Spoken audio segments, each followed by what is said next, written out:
ये आदमी जब एयरपोर्ट से बाहर निकल रहा था तब उसने बस अपने मोबाइल पर एक बटन दबाया। इसके बाद एयरपोर्ट के सभी फेस रिकॉग्निशन कैमरे उसे पहचान ही नहीं पाए, जैसे वह कोई इंसान नहीं बल्कि एक अदृश्य आदमी हो। ऐसा इसलिए हुआ क्योंकि उसने सिस्टम को हैक करके अपने असली चेहरे की जगह किसी और का चेहरा लाइव बदल दिया था। यहाँ तक कि सिक्योरिटी चेक गेट भी उसने आसानी से हैक कर लिया और अपने फेक फेस सिग्नल से अंदर घुस गया। वह बड़े आराम से अपना काम करते हुए बैगेज एरिया की तरफ बढ़ रहा था। तभी उसकी नजर एक अलग तरह के कैमरे पर पड़ी। यह कैमरा उसने पहले कभी नहीं देखा था और उसे देखकर उसके चेहरे की मुस्कान गायब हो गई। उसने तुरंत उस कैमरे की फोटो लेकर इंटरनेट पर सर्च किया। तभी दूसरी तरफ ब्रिटेन के एंटी टेरर कंट्रोल रूम में अचानक अलार्म बजने लगा। 2 ही जगह लगे थे, इसीलिए उसकी लोकेशन जल्दी मिल गई। पता चला कि वह बैगेज क्लेम एरिया की तरफ जा रहा है। रेचल ने तुरंत उसकी असली फोटो टीम को भेज दी और उसे पकड़ने की प्लानिंग शुरू कर दी। इस मिशन की अहमियत बहुत ज्यादा थी क्योंकि अगर ये ऑपरेशन सफल हो जाता तो इस नई टेक्नोलॉजी को पूरी तरह लॉन्च कर दिया जाता। उधर पुलिस एंटोन के करीब पहुंच रही थी, लेकिन एंटोन पहले से ही तैयार था। उसने फिर से अपने मोबाइल एरिया तक पहुंच चुका था, लेकिन इस बार एंटोन से एक गलती हो गई। पार्किंग एग्जिट पर भी वही नया डबल लेंस कैमरा लगा हुआ था। उसे देखते ही वह रुक गया। अगले ही सेकंड कंट्रोल रूम में फिर से अलार्म बज उठा। अब एंटोन को समझ आ गया कि वह फंस चुका है। वह तुरंत अपनी पहले से तैयार कार में बैठा और तेजी से बाहर निकलने की कोशिश करने लगा, लेकिन उसे नहीं पता था कि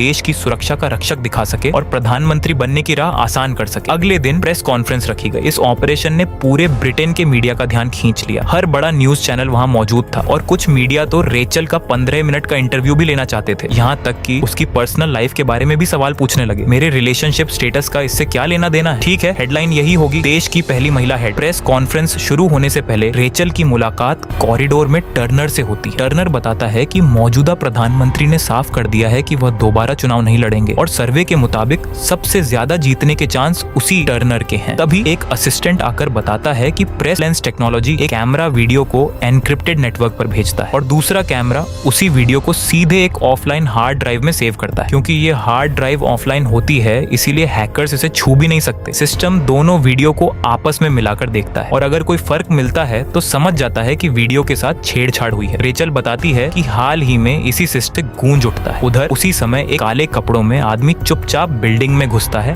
और उसी फ्लोर की लिफ्ट लेता है जहां प्रेस कॉन्फ्रेंस हो रही है। लिफ्ट में जाते हुए वह अपने डिवाइस पर लाइव कैमरा फुटेज भी देख रहा होता है। इसी बीच स्टेज पर रेचल टर्नर को स्पीच देने के लिए बुलाती है। ये देखकर वह काले कपड़ों वाला आदमी तुरंत अपने डिवाइस से उन रास्तों के कैमरे बंद कर देता है जहां से सुनकर रेचल तुरंत उस तरफ दौड़ी। लेकिन वहां पहुंचकर उसने देखा कि 2 पुलिस वाले पहले ही घायल होकर गिर चुके हैं। उसने जमीन से एक गन उठाई, अपने साथियों को लोकेशन बताते हुए खुद हमलावर के पीछे दौड़ पड़ी। लेकिन उसे नहीं पता था कि हमलावर पहले से ही हर जगह लगे कैमरों के जरिए सब कुछ देख रहा है। जब 2 स्पेशल फोर्स के जवान उसे रोकने की कोशिश करते हैं तो वह उन पर भी गोलियां चला देता है। रेचल तुरंत एक कोने में छिप जाती है, लेकिन उसे यह नहीं पता होता कि हमलावर ऊपर लगे कैमरे से उसे देख चुका है। अजीब बात यह थी कि हमलावर ने रेचल पर हमला नहीं किया। वह वापस लिफ्ट में गया और नीचे चला गया। रेचल तुरंत सीढ़ियों से उसके पीछे दौड़ी, लेकिन जब वह उस फ्लोर पर पहुंची जहां हमलावर गया था वहां कोई नहीं था। पूरी जगह खाली थी। उसी समय सीसीटीवी सिग्नल भी वापस आ गए, लेकिन हमलावर जैसे हवा में गायब हो चुका था। काट दी थी, जिससे उसकी पहचान छुप गई। रेचल को तुरंत लगा कि शायद किसी कैमरे या फोटोग्राफर ने उसकी फोटो कैप्चर की हो। तभी एक फोटोग्राफर बोला, मैंने उसे कैप्चर किया है, चेहरा थोड़ा मुश्किल से दिख रहा है, लेकिन फोटो मिल गई। लेकिन खराब लाइटिंग की वजह से फोटो साफ नहीं थी। जब टेक्निकल टीम उसे हाई क्वालिटी में बदलने लगी तभी रेचल के सीनियर ऑफिसर ने कहा कि वह जल्द ही एक नया एंटी टेरर कमांडर नियुक्त करने वाले हैं, क्योंकि रेचल बहुत थक चुकी है। इसी बीच फोटो क्लियर हो गई। रेचल ने जैसे ही देखा वह चौंक गई। फोटो में दिख रहा इंसान वही नहीं था कि यह भी डीपफेक या वीडियो मैनिपुलेशन का ही खेल है। तभी उसकी नजर स्टेज पर लगे उस स्मार्ट कैमरे पर पड़ी जो डेमो के लिए लगाया गया था। उसे अचानक एहसास हुआ कि उस कैमरे के लोकल स्टोरेज में हमलावर की असली रिकॉर्डिंग जरूर होगी। उसने तुरंत आकर कहा, सॉरी मैम, इस कैमरे में मेमोरी कार्ड ही नहीं है। ये सुनते ही रेचल का गुस्सा फूट पड़ा, लेकिन वह कुछ कर भी नहीं सकती थी। सारी उम्मीदें एक पल में टूट गईं और मामला और भी ज्यादा उलझ गया। असिस्टेंट तुरंत आगे आया और अपनी गलती